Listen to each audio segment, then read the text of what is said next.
बिस्मिल्लाहिर्रहमानिर्रहीम, अस्सलाम वालेकुम। आज 11 अप्रैल है। इस वक्त हम सुप्रीम कोर्ट ऑफ पाकिस्तान में मौजूद है। आज सुप्रीम कोर्ट ऑफ पाकिस्तान में एक अहम इजलास हो रहा है, जुडिशल कमीशन का इजलास, जिसमें मुल्क के 3 हाई कोर्ट्स की मुस्तकिल चीफ जस्टिस की तैनाती के हवाले से फैसले किए जाएंगे और फिर सुप्रीम कोर्ट ऑफ पाकिस्तान में लाहौर हाई कोर्ट से जजेस लाने के हवाले से फैसला किया जाएगा। लेकिन दूसरी तरफ इस्लामाबाद हाई कोर्ट में जस्टिस सरफराज डोगर अपने मामलात से बाज नहीं आ रहे। वहाँ पर जो इख्तियारात का मामला वो नेक्स्ट लेवल तक चला गया। आज एक अहम फैसला वहाँ से जारी हुआ है इख्तियारात की तकसीम के हवाले से। इस बार बात करेंगे। और जबकि आज सुप्रीम कोर्ट ऑफ पाकिस्तान में जो इजलास हो रहा है, इसमें इस्लामाबाद हाई कोर्ट के चीफ जस्टिस की तैनाती का भी फैसला हो रहा है। और जस्टिस सरफराज डोगर इस वक्त कायम चीफ जस्टिस है, वो इस फरिश्त में लगे हुए हैं। पहला नंबर उनका लगा हुआ है। अभी तक वो फैसला गो के सुप्रीम कोर्ट ऑफ पाकिस्तान से अभी तक हो नहीं सका वो फैसला। वो दरख्वास्त समात के लिए मुकर्रर है जो सीनेटी के मामले को लेकर यहाँ पर दायर है इस्लामाबाद हाई कोर्ट के 5 जजेस की। लेकिन आज इस्लामाबाद हाई कोर्ट का मुस्तकिल चीफ जस्टिस की तैनाती का फैसला भी होना है। इस पर बात करेंगे। और उसके बाद chief justice of Pakistan justice यही आफरीदी और जस्टिस शहजाद मलिक एक पेज पर आगे, एक सफ़े पर आगे। आज chief justice of Pakistan justice यही आफरीदी ने एक अहम फैसला जारी किया है, एक अहम फैसला दिया है, जिसमें उन्होंने जस्टिस शहजाद मलिक के लाहौर के बतौर चीफ जस्टिस जब वो थे, उनके फैसले को दुरुस्त करार दिया। वो फैसला क्या है, ये बात आपके सामने रखेंगे। और आज इस्लामाबाद हाई कोर्ट में इमरान खान साहब की तरफ से एक अहम दरख्वास्त दायर की गई है। वो दरख्वास्त क्या है, इस पर बात करेंगे। मेरे साथ मौजूद है जुल्करनैन इकबाल साहब। जुल्करनैन इकबाल साहब, सबसे पहले आज जुडिशल कमीशन का यहाँ इजलास हो रहा है और फिर जो इस्लामाबाद हाई कोर्ट से एक अहम फैसला आया है, वहाँ पर आज चीफ जस्टिस की तैनाती का भी फैसला हो रहा है। तो वहाँ पर इख्तियारात की तकसीम के हवाले से आज नहीं होना जुडिशल कमीशन जो गौर होगा उसमें। नहीं सर, हाँ, आज जो इजलास अभी जारी है वो सिर्फ और सिर्फ उसमें है जुमे के वाले 18 के हवाले से बताया जा रहा है कि उसमें मुस्तकिली का इजलास होगा। अभी ये क्योंकि सुबह अली जफर साहब भी आए हुए, तो उनसे ही मैंने पूछा था कि एजेंडे में क्या कुछ है, तो उन्होंने कहा था कि आज तो सिर्फ लाहौर हाई कोर्ट के जजेस ही हैं और उसके बाद फिर देखेंगे कि नेक्स्ट में क्या होता है। उसमें कहा था गया था कि गौर होगा मुस्तकिल चीफ जस्टिस की तैनाती के हवाले से। बहरहाल चले देखते हैं उसको कि बहरहाल असर इसमें ये है ना, एक टेक्निकल चीज़ कि जो रिटर्न एजेंडा जारी होता है, कई दफ़ा उससे हटके भी चीज़ें होती हैं, क्योंकि जो चेयर होती है, मीन्स की जो चेयरमैन है, उनकी इजाज़त से आप एजेंडा वो कुछ भी चाहे एजेंडे में शामिल कर सकते हैं। जैसे कि 9 जजों के लिए पेशावर हाई कोर्ट के जी उसमें शामिल किया था, 10वां उन्होंने खुद शामिल कर लिया कि जी वो भी कर लें। एक बार फिर ऐसा भी हुआ कि जुडिशल कमीशन में नए मेंबर्स की तैनाती का मामला था, वो एजेंडे का हिस्सा नहीं था, लेकिन ऑल ऑफ अ सडन एजेंडे पे आ गया और वो भी कर लिया गया। आज भी कुछ हो जाए, आपको पता है, आपको पता लगता रहा ऐसा भी थे यहाँ कोई पता लगता। लेकिन ये बताया कि इस्लामाबाद हाई कोर्ट में जो बेंचेस तब्दीली का मामला था, कायम चीफ जस्टिस के इख्तियारात का मामला था, ये मामला बड़ा शिद्दत अख्तियार कर गया है। आज ये डिवीजन बेंच वाला मामला था। आज कायम चीफ जस्टिस के हवाले से ये इस पर सवाल खड़े कर दिए गए। आज एक अहम फैसला जारी किया गया, जिसमें टरियान वाइट वाला वो मामला फिर एक दफ़ा उस फैसले में जिक्र किया गया है। इस्लामाबाद हाई कोर्ट ने डिप्टी रजिस्ट्रार जुडिशल को आइंदा बगैर कानूनी जवाज केस सिंगल से डिवीजन बेंच ट्रांसफर करने से रोक दिया गया। ये एक अहम जो फैसला है वो जारी हुआ है। डिप्टी रजिस्ट्रार जुडिशल को आइंदा ट्रांसफर या मार्किंग करते हुए अदालती गाइडलाइन मद्देनजर रखने का हुक्म दिया गया है। कायम चीफ जस्टिस की हिदायत पर डिवीजन बेंच में मुकर्रर करदा केसेस दोबारा वापस मुख्तलिफ बेंचेस में भेजने का हुक्म दिया गया है। जो करेंट साहब में ये जो फैसले का आया है, उसका मैं थोड़ा सा मतन नाज़रीन को बता देता हूँ। बिल्कुल। जस्टिस मोहसिन अख्तर कियानी और जस्टिस सरदार इजाज इसहाक खान ने 12 सफ़ात पर यह फैसला जारी किया है। जब तक full court high court rules पर मजीद राय ना दे, उन्हीं गाइडलाइन पर अमल करें। High court rules and order के मुताबिक डिप्टी रजिस्ट्रार जुडिशल तमाम केसेस मुतलका बेंच में भेज दे। Deputy registrar judicial cases single bench से डिवीजन बेंच भेजने का अख्तियार बगैर कानूनी जवाब इस्तेमाल न करे। कानून की तशरीह हो, एक ही तरह के केसेस हों जो कानूनी जवाब दे, फिर ही इख्तियार इस्तेमाल हो सकता है। ये अदालत ने कहा जी।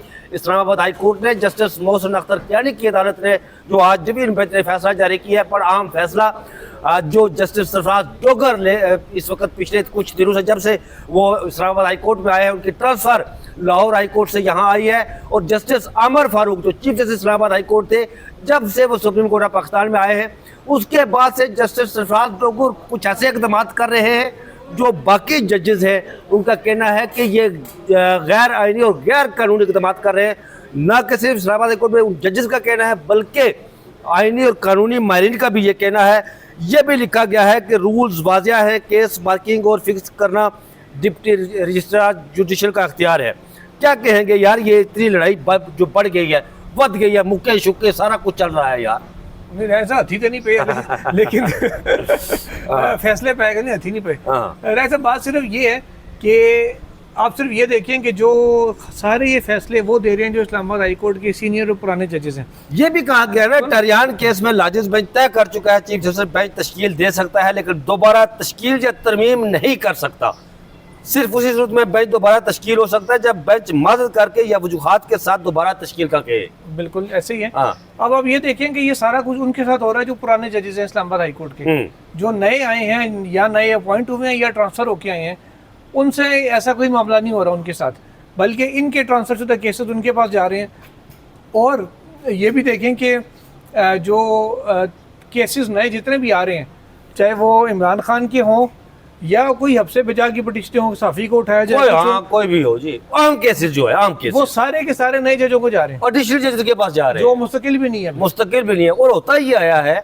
और अमूमन ये लोग ऐसे केसेस या सीनियर जजेस सुनते हैं, इन लोगों को एक साल पूरा सिर्फ उन केसेस में बिठाया जाता है कि जहाँ सिविल या क्रिमिनल केस की भी अगर हो उनकी एक्सपर्टीज के लिहाज से, जहाँ थोड़ा सा लॉ पॉइंट तय करें, जुडिशल कमीशन को आगे पता हो कि यार एक साल में इसने ये रिपोर्टेड जजमेंट्स आई हैं, ये इसने फैसले किए हैं, हमने इसको मुस्तकिल रखना है कि नहीं रखना। लेकिन यहाँ थोड़े सा शायद सारों को पता है, जुडिशल कमीशन को भी पता है कि हमने क्या करना है और उनको भी पता है कि हमने क्या करना है, तो शायद इसलिए वो सारा कुछ कह लें कि अपनी जिस तरीके से होना चाहिए उस तरीके से ये कर रहे हैं। चीज़ सिर्फ इतनी सी है कि अब जो मुस्तकिल chief justice Islamabad high court, मेरा सवाल फैसला होना मुस्तकिल chief justice Islamabad high court का, यहाँ पे चीज़ बड़ी इंटरेस्टिंग होगी। अगर तो जो हालात नज़र आ रहे हैं, वैसे आप ऑल्दो के व्लॉग में कह चुके हैं कि उनका रास्ता बंद हो गया डोगर साहब का, लेकिन जो मौजूदा हालात नज़र आ रहे हैं, मैं अभी भी कह रहा हूँ कि मैंने सुबह अपने व्लॉग में भी कहा है कि डोगर साहब ही मुझे मुस्तकिल चीफ जस्टिस होते नज़र आ रहे हैं। और अगर डोगर साहब भी चीफ जस्टिस हुए तो फिर ये चीज़ें ऐसी ही चलेंगी, बल्कि शायद ज़्यादा शिद्दत आ जाए इनके अंदर, लड़ाई बढ़ जाएगी, मतलब लड़ाई क्या बनेगी, इन लोगों को कॉर्नर कर दिया जाएगा मजीद, ठीक है। और दूसरी चीज़ ये होगी, अगर इन केस डोगर साहब की जगह कोई और चीफ जस्टिस आता है, या अफरीदी साहब ने, आपको याद होगा, हमें IMF वाली मुज़ाकरात की ब्रीफिंग में कहा था कि Mian Gul Hassan Aurangzeb will be the candidate for chief justice Islamabad high court. अब मियां गुल हसन साहब को एक तरफ तो वो ये कह के लाए कि मैंने टैक्स केस निपटाने हैं, अभी टैक्स केस खत्म तो नहीं हुए, नहीं तो वो तो किसी में बैठे भी नहीं है ना यार, टैक्स केस में बैठे हैं, उनके बेंच पे आज भी लगे हुए थे। और 2 दिन क्रिमिनल केस लगते हैं, उसके बाद टैक्स वाली लगते हैं, तो ये नहीं कि लग नहीं रहे, वो बैठ रहे, उनके पास शुरू में पहले हफ्ता खाली नहीं लगे थे। अब वो एक तरफ यहाँ टैक्स केस मुकाने हैं आपने, आप उनको लेके आके टैक्स का एक्सपर्ट है कॉर्पोरेट का, साथ ही अब उनको कह रहे हैं चीफ जस्टिस का कैंडिडेट भी है, वो या उधर रहेंगे या इधर रहेंगे, एक जगह रहेंगे। आपने टैक्स केस मुकाने, इसका मतलब है कि आप उनको हाई कोर्ट नहीं भेजेंगे। लेकिन एक सवाल एक और उठता है ना, लेकिन अगर फर्ज करें, सवाल का जवाब दें, मैं आ रहा हूँ आपके सवाल की तरफ, अगर डोगर साहब मुस्तकिल चीफ जस्टिस नहीं बनते तो फिर सूरत हाल बदल सकती है, बदल जाएगी। जो ट्रांसफर करके वो लोगों को यहाँ लाए हुए अमले को, वो भी ज़ाहिर वापस चला जाएगा। वही इसी ट्रांसफर की आपकी बात नहीं, इसी सुप्रीम कोर्ट ऑफ पाकिस्तान में वो केस अभी तक समाअत के लिए मुकर्रर हुआ है ना, जब तक उसका फैसला नहीं होता। आपका आइन का आर्टिकल 194 200 क्या कहता है हल्फ उठाने के हवाले से, तो ये तो बगैर हल्फ के लगे हुए यहाँ पर। सर वो न्यू अपॉइंटमेंट्स क्या ना, यही तो खला है आइन में। अब तरमीमें क्यों होती हैं कि जब कोई खला हो वो पूरा करना हो, यहाँ खला बनाने के लिए तरमीमें की जा रही है। 26वें तरमीम में भी खिलाफ बनाई। तो ये कैसे हो सकता है कि जब तक सुप्रीम कोर्ट ऑफ पाकिस्तान उस आइन की तशरीह ना करे, जब तक फैसला ना दे, जैसे सरफराज डोगर को चीफ जस्टिस बनाया जा सकता है? सर पाबंदी तो अभी तक कोई नहीं है ना। हाँ, सुप्रीम कोर्ट जब तय कर देगी तो तब जाके होगा, जब तक नहीं है तो अगर देखिए आइन का बड़ा सिंपल सा असूल है कानून का और आइन का, जिस चीज़ की स्पेसिफिकली ममानियत नहीं है ना उसको अलाउ समझा जाता है, तो वो इस चीज़ का फ़ायदा उठा रहे हैं इस असूल का। अच्छा चले ठीक है जी।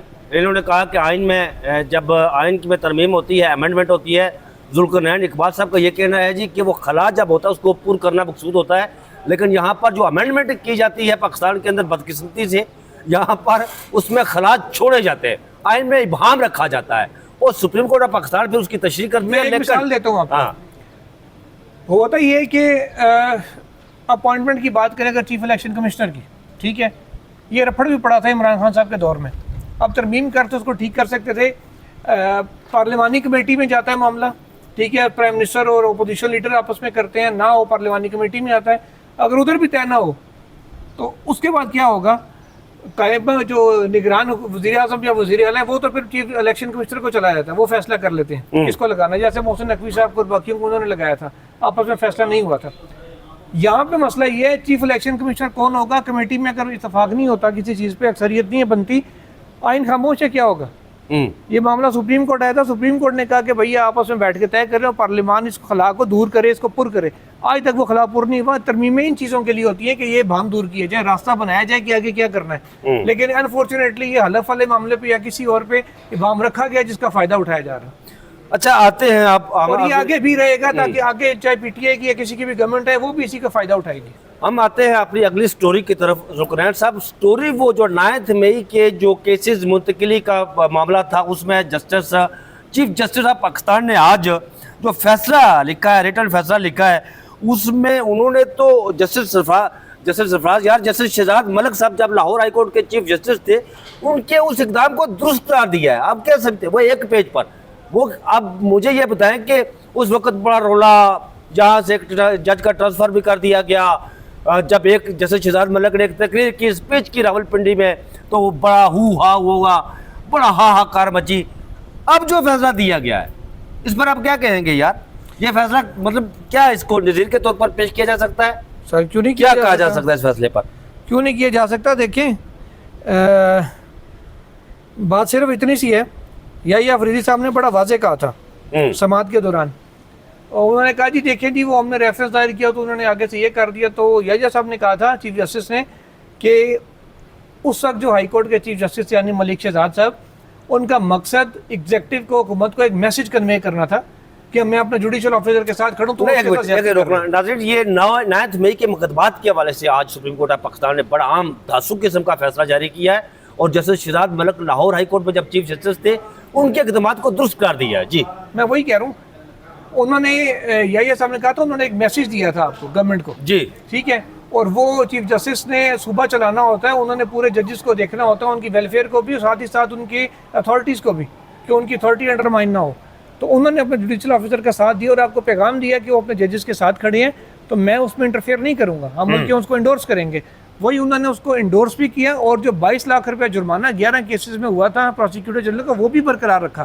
तो इसका क्रेडिट है यकीनन यही अफरीदी साहब को बनता है कि उन्होंने शहजाद मलिक साहब के उसकी अपॉइंटमेंट्स को भी वो जो उनके था जजेस को ट्रांसफ़र ना करने के भी दुरुस्त करार दिया। अब क्योंकि बाद में आलिया नीलम साहिबा ने कर दिया, वो अंडर चैलेंज नहीं है, इसलिए उसके ऊपर कोई बात नहीं की गई, बल्कि जो जुर्माना था उसको भी बरकरार। उन्होंने अपने फैसले में ये लिखा है जी, थोड़ा सा ये मैं पढ़कर, उन्होंने ज़ुल्करनैन इकबाल साहब अपने फैसले में लिखा है कि chief justice Lahore high court को आर्टिकल 203 के तहत अदालती अफसर को इंतजामी मदाखलत से बचाने का आईनी अख्तियार हासिल था। किसी सूबे में हाई कोर्ट का चीफ जस्टिस इस सूबे में अदलिया के सरबराह का दर्जा रखता है। सूबाई चीफ जस्टिस जुडिशल अफसरान की शिकायत पर कोई कार्रवाई ना करना उसकी आईनी जिम्मेदारियों के मुनाफी होगा। ये chief justice of Pakistan justice यही अफरीदी ने लिखा है, जस्टिस शहजाद मलिक के उस फैसले पर जिस पर उस वक्त की हुकूमत और नून लीग हाहाकार मचा रही थी। मोहर तस्दीक सबूत की है, इधर ही रुके, उन्होंने उनके ऊपर मोहर तस्दीक लगा दी। जो यहाँ एक चीफ जस्टिस को लेटर आया हुआ है 6 जजों का, उसके ऊपर किसकी आईनी जिम्मेदारी है? ये चीफ जस्टिस पाकिस्तान क्या, तो यहाँ भी मोहर लगाए ना। बिल्कुल जनाब, आपकी बात उन तक पहुँचेगी। हम जनाब चीफ जस्टिस पाकिस्तान से अपील करते हैं कि यहाँ पर जो पेंडिंग मामला है उसको देखें। और ज़ुल्करनैन इकबाल साहब कह रहे हैं जनाब, जो हमारे सदर है प्रेस एसोसिएशन के, कि वो जो इस्लामाबाद हाई कोर्ट के 6 जजेस का मामला आपके पास काजी साबिक माजी के काजी ने के नीचे दबा कर रखा था, दबा कर दिया हुआ है, उसको भी बाहर निकालें। जैसे यहाँ एंडोर्समेंट की वैसे वहाँ भी करें। हाँ बिल्कुल ऐसी, बिल्कुल मैं आपसे इत्तेफाक करता हूँ जी। उन्होंने आगे लिखा है जी कि इस्ताद दहशतगर्दी अदालत के जज के खिलाफ रेफरेंस नाकाफी शवाहिद की बिना पर मुस्तरद किया गया। ये जो रावलपिंडी के ATC के जज थे, हाँ जी, इजाज़ आसिफ साहब, अदालत ने मुकदमात मुंतकिली की दरख्वास्त शवाहिद की कमी के बायस मुस्तरद की। रियासती अलकारों के तर्ज अमल पर चीफ जस्टिस हाई कोर्ट की रिमार्क्स इंतजामी दायरा अख्तियार में आते हैं। तब से ज़ाती नोयत के हों तो वो आइंदा कार्रवाइयों पर असरअंदाज नहीं होंगे। ये कहना था आज के फैसले में। इस्ताद तहसीलगर्दी अदालत के जज पर तासब का इल्ज़ाम साबित न हो सका। ये कहा जा रहा था कि एजाज आसिफ साहब तासब कर रहे हैं, यार उन्होंने जो फैसला दिया था बहुत सारे लोगों को जमानत दी थी, तो ये तो मरीम नवाज की हुकूमत कह रही थी कि वो तासब कर रही है। जी बिल्कुल। हाँ। और बेसिकली प्रोसिक्यूशन की ख्वाहिश थी कि कुछ लोगों को बेल ना हो और कुछ लोगों को जेल में रखा जाए इलेक्शन तक, लेकिन उनमें से बहुत सारे लोग बाहर उन्होंने भेज दिए थे, उनकी बेलें दे दी थी। एक सियासी लीडर को, एक जमात के सरबराह को इलेक्शन से चंद दिन बाद तक जेल में रखा गया था। सिर्फ वो बात उनकी कुछ हद तक उन्होंने मानी थी, बाकी उन्होंने इनकार किया था और इनकार करने के ऊपर ही ये रेफरेंस और ये सारे मामला हुए थे। उन्होंने ये लिखा है जी कि लाहौर हाई कोर्ट के चीफ जस्टिस ने अदालती अफसरान को तहफ़्फ़ुज़ देना अपना आइनी फरीज़ा समझा। रिमार्क्स ख्वाह तनकीदी हो या तारीफ़ी मुस्तकबिल में किसी फोरम पर हतमी या लाजम ना समझे जाए। तारीफ़ किसी अफसर का एहतसाब से इस्तिस्ना नहीं देती, तनकीद उनके किरदार पर असरअंदाज नहीं हो सकती। पंजाब हुकूमत ने साबिक़ ATC जज रावलपिंडी एजाज आसिफ के खिलाफ ये रेफरेंस दायर किया था। लाहौर हाई कोर्ट ने रेफरेंस और मुकदमा मुंतकिली की दरख्वास्त खारिज कर दी थी। पंजाब हुकूमत ने लाहौर हाई कोर्ट का फैसला सुप्रीम कोर्ट में चैलेंज किया था। ये तमाम तरह आज जो फैसला, एक बड़ा तासु किस्म का फैसला जारी किया गया जी। बिल्कुल जी। जुल्करनैन इकबाल साहब, हम अगली स्टोरी की तरफ आते हैं। वो स्टोरी ये है कि आपको पता है कि supreme court of Pakistan, Islamabad high court में एक दरख्वास्त बरियत लगी हुई है इमरान खान साहब की 190 मिलियन पाउंड केस की, और उस पर अपील, वो नंबर आपको पता 62 या 3 लगा हुआ है बुशरा बेगम और इमरान खान साहब का। लेकिन उससे पहले पाकिस्तान तहरीक इंसाफ यानी इमरान खान साहब की तरफ से उनके वकला ने एक और दरख्वास्त दी थी कि 190 मिलियन पाउंड में जो सजा दी गई है उसकी सस्पेंशन मुतले की। आज उन्होंने, वो तो अभी तक लगी नहीं है यहाँ पर, लेकिन आज उन्होंने एक और दरख्वास्त दायर की है जल्द समात के हवाले से उनके वकला की तरफ से। लेकिन ये है कि उस पर दरख्वास्त को डायरी नंबर लगा दिया गया है। लेकिन ये बताइए कि यार ये मामला, ये इस्लामाबाद हाई कोर्ट में ये केसेस जल्द क्यों नहीं सुने जा रहे हैं? क्या ये आज़म नज़ीर तारड़ वज़ीर कानून, आपके साथ बड़े अच्छे ताल्लुक हैं उनके, और फिर अता तारड़ साहब ने असम्बली में खड़े होकर कहा था जी कि हम चाहते हैं जनाब कि आइन और कानून के मुताबिक लोगों की जो अपीलें हैं, बरियत की दरख्वास्तें हैं, वो नंबर पर लगे। सर सुप्रीम कोर्ट की हद तक तो उन्होंने कानून भी लिख दिया ना, प्रैक्टिस एंड प्रोसीजर एक्ट में शामिल कर दिया। और हाई कोर्ट ने अपने तौर पर डिसीजन ले लिया डोगर साहब ने कि जी जो नंबर पे आएंगी पहले लगेगी, बाद में आएंगी बाद में लगेगी। तो अब चीज़ ये है कि उसमें साथ कंडीशन होती है कि अर्ली हियरिंग अगर कोई आए, कोई अर्जेंट मैटर हो तो वो पहले लग सकता है। उसमें सिर्फ ये है कि उसको पहले लगाने के लिए रीज़न देना पड़ेगा कि इसको पहले क्यों लगाया है। सस्पेंशन की दरखास्तें ईद से पहले लग चुकी थी, उसमें फिर वो आपको याद होगा कि वकील साहब नहीं पहुँचे थे तो वो ईद के बाद तक चली गई थी। अब उसमें अर्ली हियरिंग की दरखास्त दी गई है बुशरा बीबी की तरफ से भी, इमरान खान की तरफ से भी, कि सस्पेंशन के ऊपर जल्द समाअत की जाए।